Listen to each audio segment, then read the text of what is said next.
নমস্কাৰ বন্ধু বান্ধৱীসকল, এছকে jobs update চেনেলটোলৈ পুনৰবাৰ আপোনালোকক স্বাগতম জনাইছোঁ।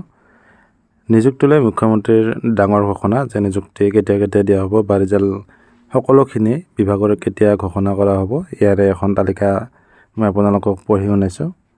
যি এডিআৰই ৰিজাল্ট, এডিআৰই তৃতীয় বৰ্গ অৰ্থাৎ থাৰ্ড গ্ৰেডৰ চূড়ান্ত ৰিজাল্ট মানে ফাইনেল ৰিজাল্ট 10 অক্টোবৰ তাৰিখে ঘোষণা কৰা হ'ব।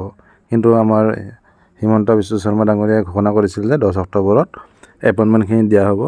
কিন্তু যি অপ্ৰীতিকৰ ঘটনা হৈ গ'ল জুবিন দাৰ লগত, ইয়াৰ কাৰণে এইখিনি পষ্টপন কৰা হৈছে বা পিছুৱাই দিয়া হৈছে। তো চাব, ইয়াৰ পিছত অসম স্বাস্থ্য বিভাগ আটাইবোৰ পৰীক্ষাৰ ফলাফল 12 অক্টোবৰ তাৰিখে ঘোষণা কৰা হ'ব। যিবিলাক মেডিকেলৰ DHS হওক বা DME হওক, ডিৰেক্টৰেট অফ মেডিকেল এডুকেশ্যন। তো ইয়াৰ পিছত চাব, এডিআৰই চতুৰ্থ বৰ্গ অৰ্থাৎ ফ'ৰ্থ গ্ৰেডৰ যি ৰিজাল্ট, এডিআৰই চূড়ান্ত ফলাফল অৰ্থাৎ ফাইনেল ৰিজাল্ট 15 অক্টোবৰ তাৰিখে ঘোষণা কৰা হ'ব। DSC GT যি গ্ৰেজুৱেট টিচাৰ আৰু পষ্ট গ্ৰেজুৱেট টিচাৰ PGT শিক্ষক নিযুক্তিৰ চূড়ান্ত ফলাফল অহা 15 অক্টোবৰ তাৰিখে ঘোষণা কৰা হ'ব। মানে 15 অক্টোবৰ তাৰিখে ইয়াৰ ফাইনেল লিষ্টখিনি মুকলি কৰি দিয়া হ'ব। ইয়াৰ পিছত চাব, directorate of elementary education LP আৰু UP শিক্ষক নিযুক্তিৰ যি ফাইনেল তালিকা 15 অক্টোবৰৰ পৰা 20 অক্টোবৰৰ ভিতৰত প্ৰকাশ কৰা হ'ব। এইখিনি এতিয়ালৈকে ঘোষণা কৰিছে।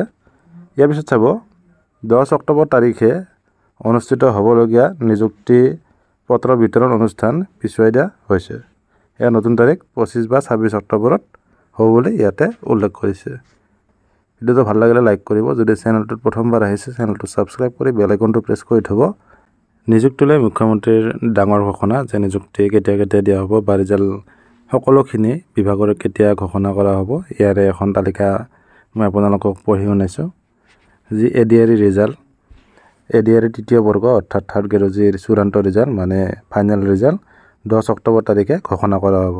কিন্তু আমাৰ হিমন্ত বিশ্ব শৰ্মা ডাঙৰীয়াই ঘোষণা কৰিছিল যে 10 অক্টোবৰত এপইণ্টমেণ্টখিনি দিয়া হ'ব।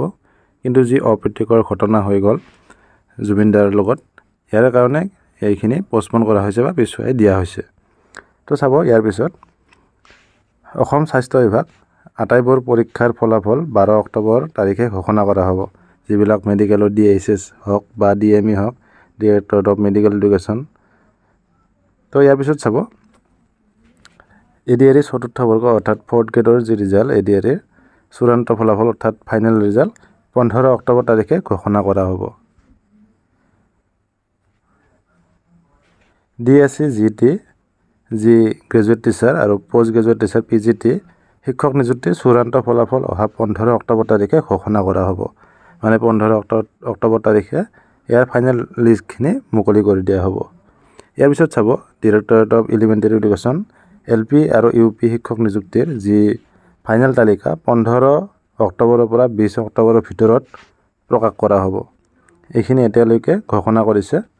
ইয়াৰ পিছত চাব, 10 অক্টোবৰ তাৰিখে অনুষ্ঠিত হ'বলগীয়া নিযুক্তি পত্ৰ বিতৰণ অনুষ্ঠান পিছুৱাই দিয়া হৈছে। ইয়াৰ নতুন তাৰিখ 25 বা 26 অক্টোবৰত হ'ব বুলি ইয়াতে উল্লেখ কৰিছে। তো আজিৰ ভিডিঅ'টোত ইমানখিনি আছিলে। ভিডিঅ'টো ভাল লাগিলে লাইক কৰিব। যদি চেনেলটোত প্ৰথমবাৰ আহিছে, চেনেলটো ছাবস্ক্ৰাইব কৰি বেল আইকনটো প্ৰেছ কৰি থ'ব। আশা কৰোঁ আপোনাৰ দিনটো শুভ হওক। ধন্যবাদ। জয় অসম।